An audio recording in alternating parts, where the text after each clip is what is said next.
સુરતમાં જે મુજબ આજે જે તાજિયાનો પર્વ મનાવવામાં આવી રહ્યો છે, ત્યારે સુરતના ભાગલ ચાર રસ્તા ખાતેથી અહીંથી જે કલાત્મક તાજિયાઓ પસાર થઈ રહ્યા છે, જે પ્રકારે અહીં જે સુરતના અલગ અલગ વિસ્તારોના જે તાજિયાઓ છે જે બનાવવામાં આવ્યા હતા, અલગ અલગ થીમ ઉપર બનાવવામાં આવ્યા હતા, તે ભાગલ ચાર રસ્તા ખાતેથી પસાર થાય છે। મહત્વની વાત એ છે કે સુરત શહેરમાં ભાગલ ચાર રસ્તા જે સુરતના હૃદયમાં કહેવામાં આવે છે, ત્યારે સુરતમાં તમામ તહેવારોની ઉજવણી ભાગલ ચાર રસ્તા ખાતે થતી હોય છે। જે કહેવાય છે કે અહીં જે સુરતના લોકોમાં કોમી એકતા જોવા મળે છે, તમામ તહેવારોની ઉજવણી અહીં લોકો એક સાથે મળીને કરતા હોય છે। ત્યારે આ મોહરમ તાજિયાનો પર્વ પણ આજે જે છે તે રંગે ચંગે અહીં ઉજવવામાં આવી રહ્યો છે। હિન્દુ મુસ્લિમ તમામ લોકો સાથે મળીને અહીં આ તહેવારની ઉજવણી કરી રહ્યા છે। ત્યારે અહીં ભાગલ ચાર રસ્તા ખાતે જે તાજિયાઓ પસાર થઈ રહ્યા છે, ત્યારે અહીં પોલીસ બંદોબસ્ત પણ જોવા મળી રહ્યો છે। સુરત શહેર પોલીસ કમિશનર સહિત પોલીસના ઉચ્ચ અધિકારીઓ પણ અહીંથી જે છે બંદોબસ્તમાં જોડાયા છે અને મોટી સંખ્યામાં પોલીસનો કાફલો અહીં તૈનાત કરવામાં આવેલો છે। કોઈ અઘટિત ઘટના ન બને તે માટે અહીં જે છે તે પૂરતો પોલીસ બંદોબસ્ત ગોઠવી દેવામાં આવેલો છે અને ભાગલ ચાર રસ્તા ખાતેથી એક બાદ એક વિવિધ વિસ્તારોના જે છે તે કલાત્મક તાજિયાઓ અહીંથી પસાર થઈ રહ્યા છે। અલગ અલગ પ્રકારની લાઇટિંગો વાળા અહીંથી જે તાજિયાઓ પસાર થઈ રહ્યા છે। જે મહત્વની વાત એ છે કે જે મુસ્લિમ જે બિરાદરો છે તેઓ ઇમામ હુસૈનની શહાદતની યાદમાં જે છે તે આ તાજિયાનો પર્વ ઉજવતા હોય છે અને જે છે તે તાજિયા કાઢતા હોય છે। તેઓ ઘણા મહિનાઓ અગાઉથી આ તાજિયા તૈયાર કરતા હોય છે અને જ્યારે આ જે તાજિયાનો પર્વ આવતો હોય છે, ત્યારે તેઓ અહીંથી જે ભાગલ ચાર રસ્તા ખાતેથી તાજિયા પસાર કરીને લાલગેટ થઈને હોડી બંગલા ખાતે તેઓ લઈ જાય છે અને ત્યાં તાજિયા ઠંડા કરવામાં આવતા હોય છે। આજે મોહર્રમનો તહેવાર ખૂબ ધૂમધામથી મનાવવામાં આવી રહ્યા છે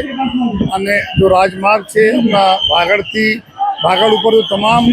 લિંબાયતમાં ગોપીપુરા બાજુ, મૈદરપુરા બાજુ, સલાબતપુરા બાજુની તાજિયા અહીંયા આવીને એક લાઇનમાં જો આપણા હોડી બંગલા તરફ જઈ રહ્યા છે, જ્યાં એને ઠંડા કરવાની જો પ્રક્રિયા થવાની છે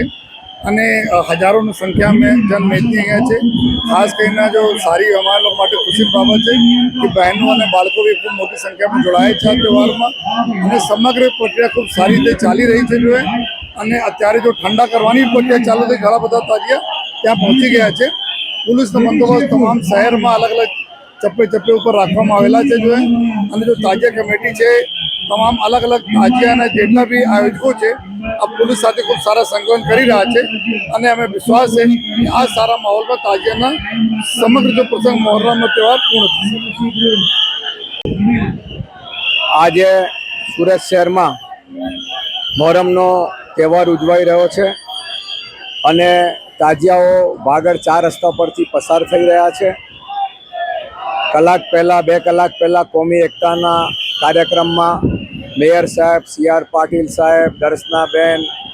રાણા, અમરીશાનંદ મહારાજ સાહેબ, પદ્મશ્રી યશદીભાઈ, પરેશભાઈ, તમામ આગેવાનો હાજર હતા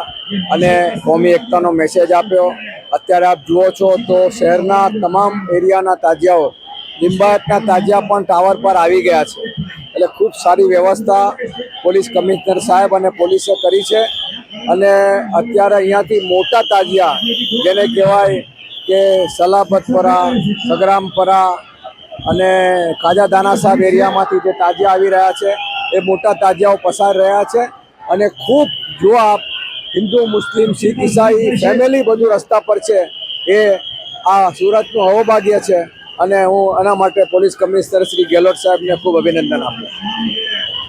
તો મહત્વની વાત એ છે કે આજે જ્યારે આ પર્વ ચાલી રહ્યું છે, ત્યારે સુરત શહેર પોલીસ દ્વારા પણ તમામ તહેવારોની જેમ આ તહેવાર પણ શાંતિપૂર્ણ માહોલમાં પૂર્ણ થાય તેવી અપીલ કરવામાં આવી છે। કેમેરા પર્સન સાથે રશ્મિ રાણા, રફતાર, સુરત।